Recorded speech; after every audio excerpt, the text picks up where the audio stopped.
पास कोई काम नहीं है, बस वो एक ही काम बताता है, बेलपत्री को ऐसे चढ़ाना, भस्म को ऐसे लगाना, जल को इधर खड़े होके चढ़ाना, कहीं कमल गट्टा चढ़ा देना, कहीं काली मिर्च चढ़ा देना, कहीं सरसों का फूल चढ़ा देना, कहीं शमी पत्र चढ़ा देना, कहीं बेलपत्र चढ़ा देना, कहीं अशोक सुंदरी पे चढ़ा देना, कहीं इस पे चढ़ा देना। सीवर वाले महाराज के पास कोई काम नहीं है, बस कुछ ना कुछ उपाय बताते रहते हैं। उनकी कथा में तो केवल लोग कह देते हैं बोलने वाले, उनकी कथा में केवल टोटका मिलता है। हम कहते हैं टोटका मिलता है, पर एक बार दिल से कर तो देखो, फिर वो महादेव भी मिलता है।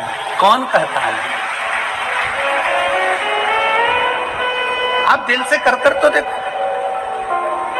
केवल सीवर वाला महाराज नहीं बता रहा कि क्या कैसे करना है। हमारे यहाँ डॉक्टर के पास जाइए, डॉक्टर से कहना डॉक्टर साहब मेरे शरीर में कष्ट है, डॉक्टर साहब मुझे ये बीमारी हो गई, मेरे शरीर में कष्ट हो गया। बोलो, आज यहाँ इतने बैठे हो, डॉक्टर के पास जाओगे तो डॉक्टर क्या कहेगा, मैं ये 4 गोली लिख रहा हूँ, ये वाली गोली सुबह खाना, ये गोली शाम को खाना, ये दिन में खाना, इस गोली को गर्म पानी से लेना, इस गोली को दूध से लेना, इस गोली को खाली पेट लेना। बोलो, बोलता है कि नहीं बोलता? बोलो, जम के बोलो जरा, बोलता है ना?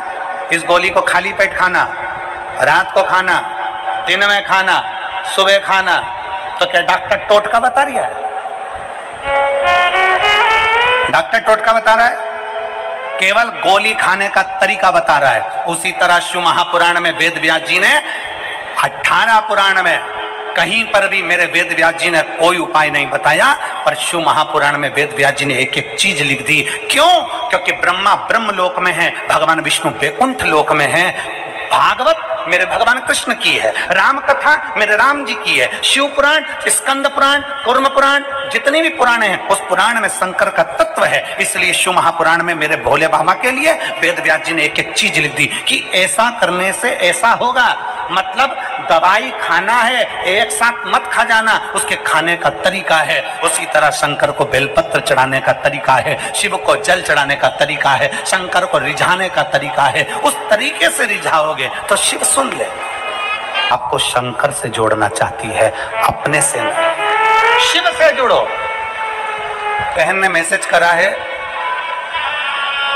कुरुक्षेत्र से, सीहोर, कि गुरुजी को कहना हमने अपने दरवाजे पर श्री शिवाय नमस्तुभ्यम, जब गुरुजी गुड़गांव में कथा करने के लिए आए, गुरुग्राम में हम लेकर गए, हमने श्री शिवाय नमस्तुभ्यम अपने दरवाजे पर लगाया।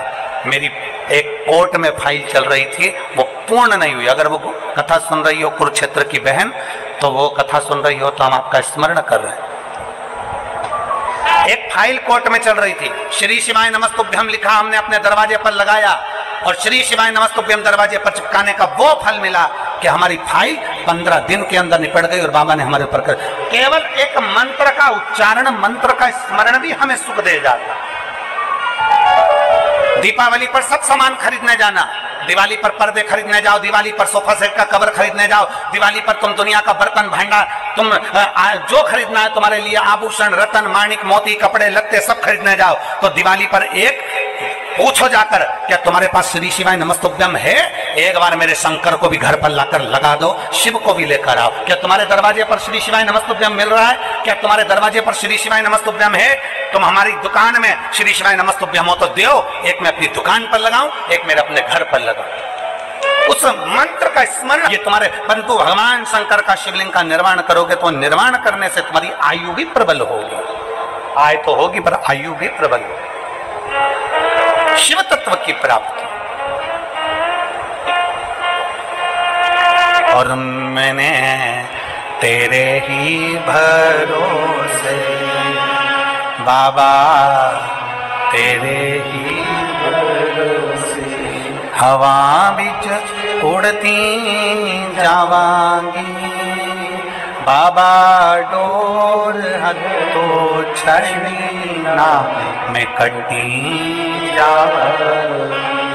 भोले मैं तेरी पतंग, शंभो मैं तेरी पतंग, हवा बिच उड़ती जावांगी बाबा, डोर हथो छड़ी ना मैं कटी जावांगी। भोले मैं तेरी, शंभो मैं तेरी। एक शिव को अपना बनाने का प्रयास। सुलभा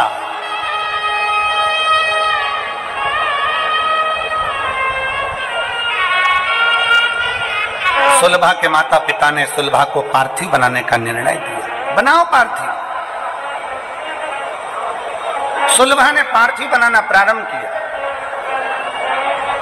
कभी मौका लगे अपने घर में जो गमला,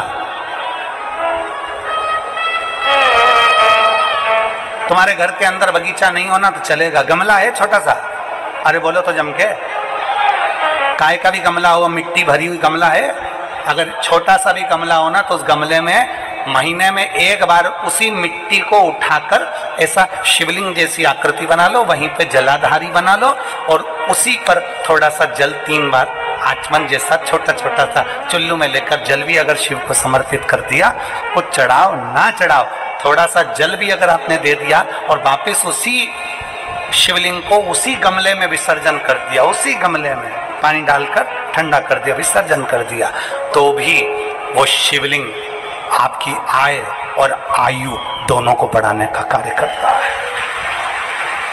शिवलिंग का निर्माण